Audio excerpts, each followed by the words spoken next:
Hi, I'm Kylie. I'm Francesca. And today we're doing a presentation on The Dead Web. The Dead Web is basically a place where either apps or websites die. A lot of websites are dying because of the popular use of apps nowadays. One of the most popular apps recently for my generation was Vine. Vine was a really popular platform for people to post videos, which was a unique idea because Instagram only had pictures. So a lot of people started using Vine because of its uniqueness, and then Instagram took their idea and made it more popular because of celebrities, and so there's not really a need for Vine anymore. Another really popular app for a game was Flappy Bird. Flappy Bird was a very addictive app, so the user got very addictive to the format of the game. And the creator of the app actually took it away because he thought it was going to be harmful to our society and just thought it was too addictive. A lot of apps are discontinued just because they're unpopular due to a lot of different reasons, either programming errors or just not a lot of mainstream following. Another big app or website was MySpace. It was a very popular way for people to communicate.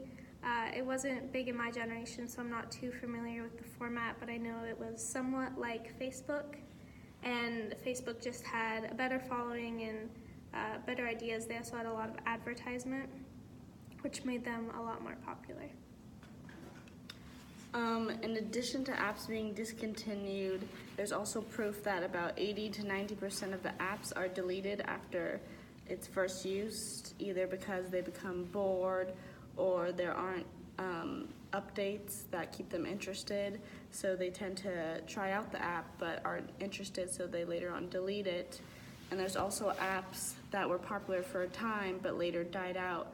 For example, Vine or Musical.ly, which was another platform where you could share videos with your friends, mostly like that has to do with music, but it kind of got unpopular because there's only so much you could do on the app and people were uninterested in it. And another reason that apps are popular is because they want to keep up to date with the celebrities and the people that they like on YouTube or Vine or Musical.ly, so they can see what they're doing and stay interested with what they're doing. And yeah. And as you can see in this graph, these are the apps that have been removed by the App Store by month. And in October, there's almost 50,000 apps that were removed from the App Store. Some of the reasons why apps get deleted is because of loss of interest. Again, with Vine and Musical.ly, Instagram kind of took their idea and made it better and more mainstream with celebrities, so there wasn't a need for another app for the same format that does the same things. Programming dysfunctions being replaced. A lot of apps didn't improve or have any updates to keep trendy, so that was another loss of interest for people to delete them. Bugs or crashes due to poor programming, and apps are really taking over the game for websites because more people carry around a phone than a computer, and it's just more accessible and mobile and easier to use, a lot more user-friendly.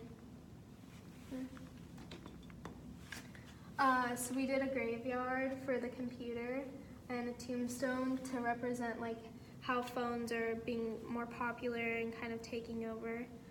Apps are especially a lot easier than websites. They're more relevant to our modern society. It's more accessible because people carry around their phone a lot more frequently.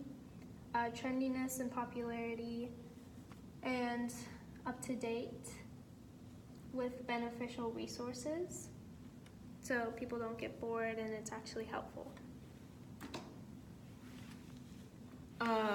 Another main reason,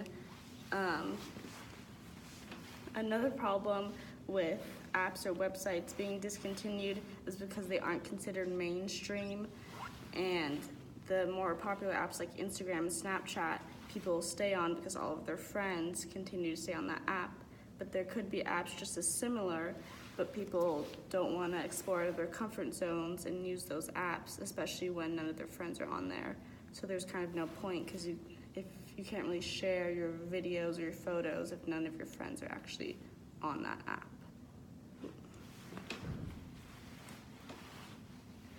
We kind of did this side by side to represent the battle between mobile technology and plugged-in like computers. So there's a lot more benefits using a phone. Yeah, just a lot more benefits, and it's a lot easier for the user, which appeals to the public.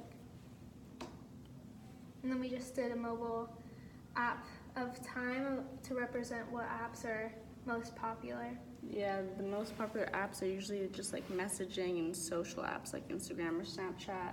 And then there's business and finance, shopping, sports, and games, which is least popular. You know, websites also didn't have a lot of social things, which people really like in the apps. Yeah. And that's it. Thank you.